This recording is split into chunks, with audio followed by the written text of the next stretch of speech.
Hey everyone, I'm Paul, aka Pebro. And I'm Andre, also known as Meddler. Today is April 1st, and we're back to talk to you all about some of our plans for Season 2. Now, if you haven't seen the two cinematics, you should probably pause now and go watch them, because we will be referring to them a number of times in this video.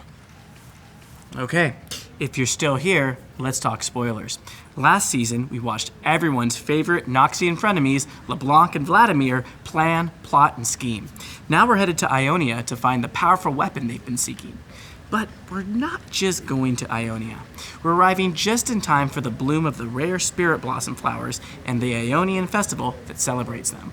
Spirit Blossom is one of our favorite thematics, and based on what we've heard from you over the years, it's one of yours too. Also importantly though, it's a canon event in Runeterra, meaning that the festival takes place in Ionia with each bloom. Now with each season, we set out to create distinct thematic experiences that touch almost every aspect of League, from gameplay to skins, a new champion, to a metagame, for example. So for Season 2 of 2025, we'll be continuing to refine our approach with many of these things and a few other surprises further out. We do want to save bigger, more disruptive Summoner's Rift gameplay changes for the start of each year, and then tune and iterate on those changes throughout the year so that we're providing a more stable and competitive experience. That means for Season 2 this time, for example, we're putting our focus a bit elsewhere, a lot of it on game modes this time. We do, though, have some meaningful Summoner's Rift changes coming this season still, and we're going to hand over to Riot Froxon now. We'll walk you through those next. Hey everyone, today I want to talk a bit about the Summoner's Rift gameplay changes that are coming at the start of Season 2. We've heard your concerns about objective overload, so we have some changes that should help find a healthy balance, in addition to a few other adjustments we have coming for Spirit Blossom. First up, Artican. In Season 1, we made changes to Artican's two forms, so you would see Voracious less often than Ruinous. And while we saw a good initial reaction to this change, we still saw some frustration around how often Voracious Artican spawns in pro games, and how game warping his buff is. So in Season 2, we're getting rid of Voracious Artican, and he'll have only one form, Thornbound. While he won't look different from Ruinous Artican, he will have adjusted rewards. In addition to the Bloody Roses, the team who kills Artican receives all unclaimed roses on the map, and all of their Bloody Petals are purified into Spirit Petals, which grant 25% increased effect. Additionally, the team will also get a Spiritual Purification buff for the rest of the game that slows and damages nearby enemies and champion kill, which we think will be a more satisfying effect. Outside of Artican, we also have some adjustments for the Void objectives based on feedback we've seen around objectives driving game pacing, especially before the 20-minute mark. First, we're changing Void Grubs to spawn a single time, which will be a bit later in the game. This should allow everyone to focus more on laning and ganking, rather than prioritizing early objectives. We're also moving the Rift Herald's spawn time up to 15 minutes, and making it generally harder to avoid her damage. Another place we've seen a lot of feedback on is the bounty system. One of the main issues is that it sometimes feels like you have a bounty when your team is behind. So we're making the objective bounty system more accurate, which should help bounties feel like they're only on when your team has a lead. Outside of objectives and bounties, we're making a small change to the jungle and support roles. In Champion Select, only junglers will have access to Smite, and it'll be automatically assigned. Additionally, supports will automatically be given World Atlas at load-in. Our goal is to try and reduce certain types of trolling, and oops, my team doesn't have Smite lol, lock-in failures. We're adding the ability to swap roles in Champ Select, so you can still ask nicely to trade. And if you're an unsealed spellbook bard enjoyer, don't worry, you'll still be able to get Smite in game. We believe the ability to do this will discourage the pro play lane swap problem we saw in Season 1, without directly impacting the rest of us normies. Finally, we're replacing Grey Screen with a new Spectator UI, and adding killstreak sound effects that will play for your ears only when you participate in takedowns. We have a dev blog out now that goes into more detail about the gameplay changes that you'll see when you load into the Rift at the start of Season 2, so be sure to check it out. Hey everyone, I'm just a capybara, a director of product management. You can call me Drew. League is at its best when you're surrounded by people who are positive and play their best. But when you have someone inting, griefing, or running it down for fun, it just sucks. So we're rolling out some updated systems that will better detect and punish people who want to ruin your games. Starting next patch, we'll have improvements to our griefing detection systems that automatically identify and punish players for soft inting and trolling teammates. Because some people just want to ruin games, we aren't going to share exactly what the system looks for. But it's built to detect things like running around and not contributing to avoid AFK detection, for example. Additionally, moving forward, when you receive report feedback, it will include the name of the offender, similar to how the cheating feedback notifications currently work.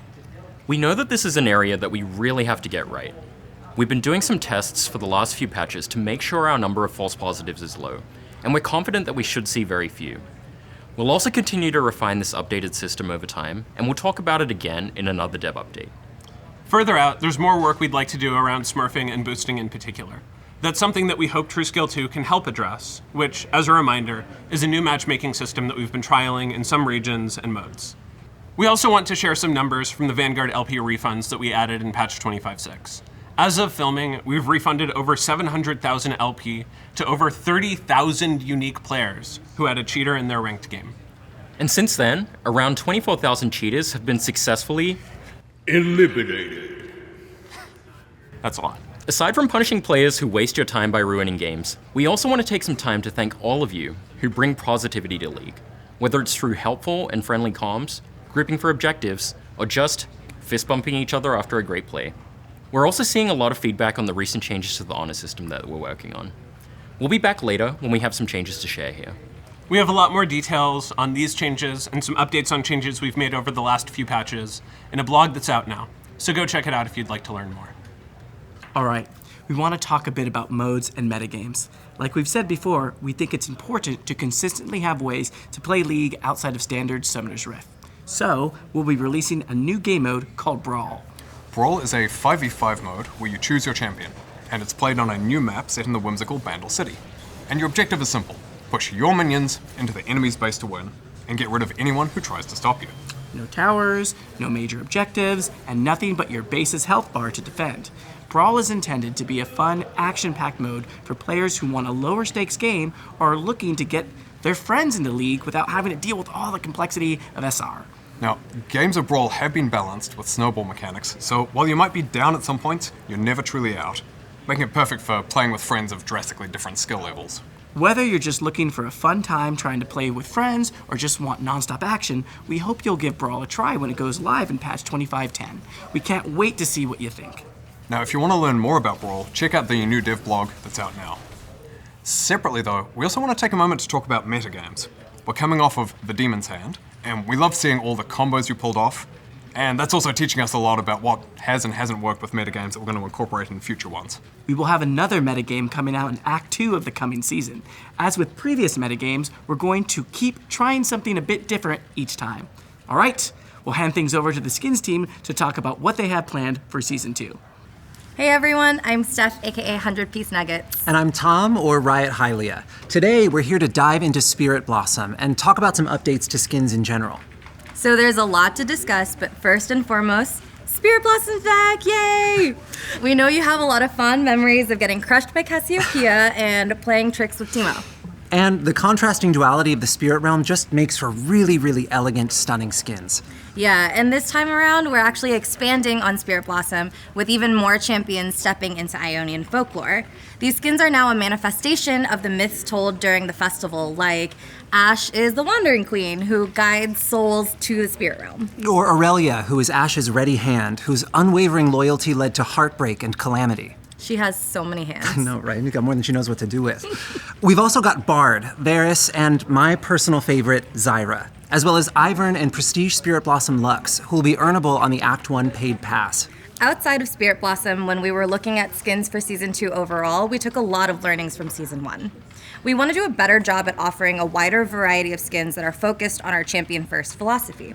So in Season 2, we're introducing something we're calling variety skins, standalone, one-off skins that are either from existing thematics or totally new ones tailor-made for that champion. The first one will be Pool Party Twitch, which will be earnable on the Act 1 paid pass. And while I'm sure some of you are thinking, what about Twitch Screams Pool Party? I mean, look at him. He's a little rat and he's got a squirt gun. He would totally cause chaos at the family barbecue. And we gave him a little Hawaiian shirt. No, he's so precious. He's a little baby. He's a baby. So anyways, variety skins will give us more room to just focus on making cool skins for individual champions without needing to build them into an entire grouping of thematic skins. We're also looking at ways to bundle variety skins together into a looser thematic of sorts, like the recent April Fool's skins. They all have the same core vibe. They're silly, they're goofy, they're fun, but realistically they could each belong to an individual skin line like Pool Party or Cats vs. Dogs. We believe that this is a better balance of skins throughout the Spirit Blossom season than we were able to land with Season 1. So let us know what you think. We want to hear your thoughts on how this lands during Season 2. And finally, it's list time. It's list time, yes. So the next Exalted skin this season will be Morgana. And then for Prestige skins, we'll have Zed on the pass and Aphelios in the Mythic shop during Act 2. That about wraps things up for us. As always, we would love to hear what you think. Thanks for watching, and we'll be back soon. Okay, that just about wraps things up for today.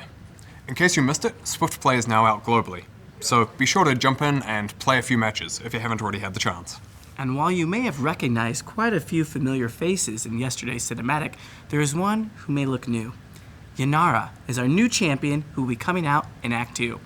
We don't want to spoil more, but we'll be back before then to share more about her and her connection to the Spirit Blossoms.